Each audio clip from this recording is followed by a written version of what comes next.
disappointing 4-2 defeat for you, though? Any defeat's disappointing, at home especially. But you just can't give teams 2-goal head starts. We'd done the homework.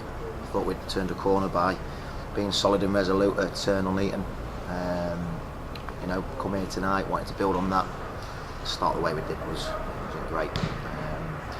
Obviously nicked one before half time. Got back out there. Total lot better second half. We got the ball down. Started to be a lot braver in possession. We've used the width. We could get in time and time again. And obviously got ourselves back in it, and then the turning point's the penalty. It's no one means to miss a penalty, but it's a big moment of the game. And then obviously when the ascendancy goes wide, misses a target, and obviously then it's a massive blow for us. But again, they concede, we concede 4-2, game over, and fine margins again. But we're falling the wrong side on these fine margins. Does this lack of consistency worry you for the season ahead? Well, it's there for everyone to see, isn't it? We've lost 3 games out of 4. If they do start scoring 3 and 4 every week to win a football match.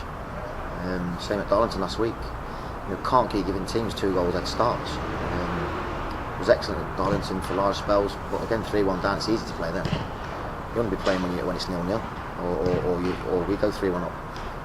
But again, not ruthless in both boxes, and if we carry on, it's going to be a long old season. And the defence, obviously, complete opposite performance from Saturday. What's gone wrong there?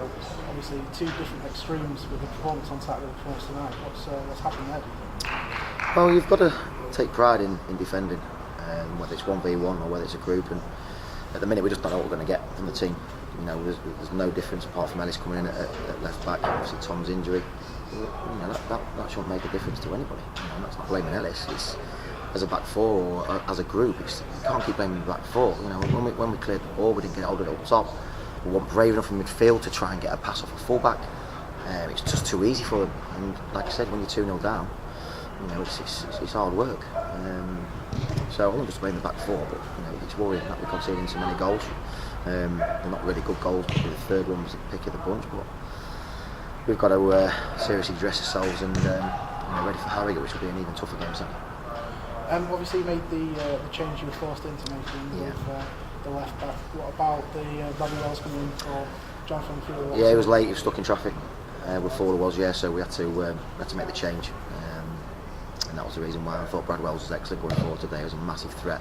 And then when we started getting Kinney in the game, we took the game to him, and there's only one winner, even at 3-1 down. There's only one winner. As soon as we get the goal back, like you say, Wells gets brought down for the penalty. You score the penalty, it's 3-3. Different game. You probably want to win the game, but again, we didn't keep the back door shut to allow us to if we did get another chance, which you always do, we didn't keep the back door shut. Too easy to get past the full back. Tap it there.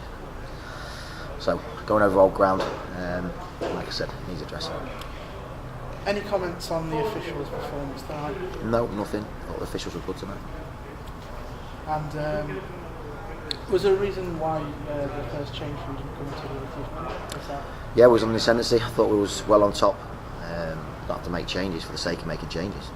It's hard when you're chasing the game. You want to try and keep as many strikers on the pitch. We have Kingy, the 2 strikers up there, and Bradley Wells was another striker out on the pitch. 4 attacking minded players. We just weren't brave enough in possession. First half, it was too easy for Blyth just to go and drop off when we wanted to try and get into the striker's feet. And when we tried to get in, there's no movement off to receive. Second half, different performance, and we have to build on that second half performance if we want to try and get a result against Harrogate, which will be a difficult game. But they all are. Doesn't matter who you're playing. You've got to make sure you, like I said, your front foot. You start games brighter, and if we do that, we've got enough ability. We've scored another 2 goals tonight.